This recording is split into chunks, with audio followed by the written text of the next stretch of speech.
तमीज से बात करिए, मैं सीनियर हूं उनका। और अब संदीप भैया छोटे नौकर लग रहे।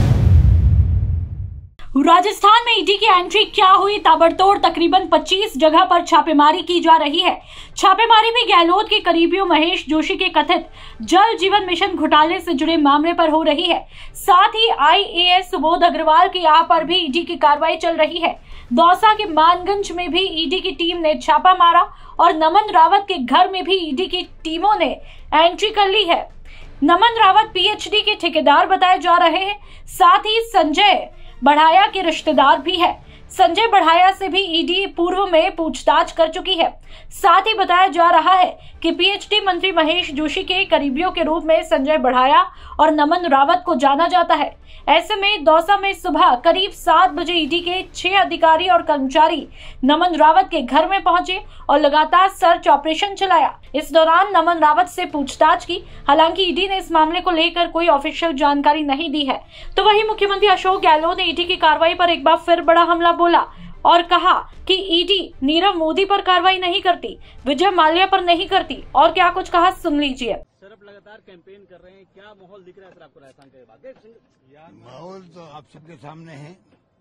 पब्लिक का रिस्पॉन्स एक्स्ट्राऑर्डिनरी है, क्योंकि हमारी जो योजनाएं हैं और गुड गवर्नेंस है, मैं समझता हूँ उसको लोग अप्रिशिएट कर रहे हैं और वही माहौल मुझे सब जगह दिख रहा है। सर, ईडी की अगर बात करें तो आप जो प्रदेश अध्यक्ष हैं उनके बेटों को भी सम्मान किया गया। अब ये तो ईडी तो पूरे देश के अंदर जिस प्रकार से बिहेव कर रही है, उससे मैं समझता हूँ उनके खुद के इंटरेस्ट में नहीं है। ये प्रीमियर एजेंसी है। मैं बार बार कहता हूँ, ED, income tax, CBI, economic offences करने वालों के लिए इनकी जरूरत है देश को। वो तो हो गया, डाइवर्ट हो गया है। अब खाली पॉलिटिकल पार्टी नेताओं के ऊपर ईडी आ रही है। इसके मतलब जो बाहर भगे हुए लोग हैं, मेहुल चौकसी है या विजय माल्या है या और कोई मोदी है, नीरव मोदी है, और भी कोई होंगे। अब कोई नए पैदा हो ही नहीं गए देश के अंदर। इतने बड़े मुल्क के अंदर इकोनॉमिक ऑफेंस हो ही नहीं रही है। उनकी तरफ ध्यान नहीं जा रहा। उनका ध्यान जा रहा है पॉलिटिशियन के घरों पे जाओ, दिन भर बैठे रहो, घर वाले चौकने हो जाते, भाई ये क्या हो गया। घर में महिलाएं भी होती, बच्चे होते, भाई ये क्या हो गया, क्यों आए हमारे यहाँ पर। कोई बिना केस के हमारे अध्यक्ष दोता से घर गए, कोई केस है ही नहीं वहां पर, चले गए।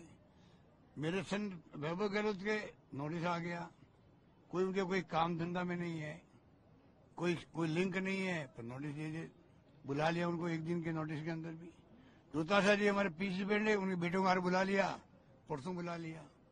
तो इस प्रकार से कर रहे हैं, उससे उल्टा इनको नुकसान है। इनकी जो एक क्रेडिबिलिटी थी वो कम हो रही है और मैं समझता हूँ उचित नहीं है। हम चाहते हैं ऐसी एजेंसी मजबूत रहेंगी तब जाके लोगों में भय रहेगा। जो फाइनेंशियल बेईमानी करते हैं, वित्तीय अनियमितता करते हैं, आर्थिक गबन करते हैं, आर्थिक ऑफेंसेस करते हैं, उनमें भय रहना चाहिए देश हित के अंदर। उसके ऊपर प्रायोरिटी खत्म होगी इसकी। ये हमारे लिए चिंता विषय होना चाहिए सबके लिए। तो आपसे जो ये कर रहे कार्रवाई हैं, मैं समझता हूँ ऊपर के दबाव वालों को सोचना चाहिए। आप शासन कर रहे हो देश के अंदर, आप इस प्रकार से दबाव देकर के राजनीति कर रहे हो चुनाव जीतने के लिए, सरकारें गिराने के लिए आप लोग उपयोग करते हो, ईडी का, इनकम टैक्स, सबका उपयोग करते हो। और जो आपकी पार्टी में शामिल होता है नेता को ही सारे केस के समाप्त हो जाते हैं। ये तुम्हारा सब देश देख रहा है, टाइम आने पर जवाब देगा। आपकी पार्टी ऐसे लीडर्स से जो नाराज चल रहे हैं टिकट नहीं मिलने से, उस पर क्या कहना सर? नहीं, वो तो देखिए पहले जब टिकट एक बार नहीं मिलते हैं थोड़ा समय के लिए, तो देखिए हर एक को स्वाभाविक है, गुस्सा भी आता है और लगता भी ये क्यों हुआ। और धीरे धीरे मेरी उम्मीद है कि सब लोग शांत रहेंगे, सब सहयोग करेंगे, क्योंकि पार्टी के इंटरेस्ट में, प्रदेश के इंटरेस्ट में और देश के इंटरेस्ट में कांग्रेस का मजबूत होना आवश्यक है। सरकार रिपीट होगी तो मैं समझता हूँ कि जो आज हमने काम किए हैं उस पर खाली मोहर नहीं लगेगी, बल्कि आने वाले वक्त में और हम मजबूत करेंगे स्कीमों को। ईडी की छापेमार कार्रवाई के बाद में जब राजस्थान तक ने महेश जोशी से फोन पर पूछताछ की तो जोशी का कहना था कि हम ईडी का स्वागत करते हैं, अगर वे निष्पक्ष जांच कर रहे हैं तो हमें कोई दिक्कत नहीं है।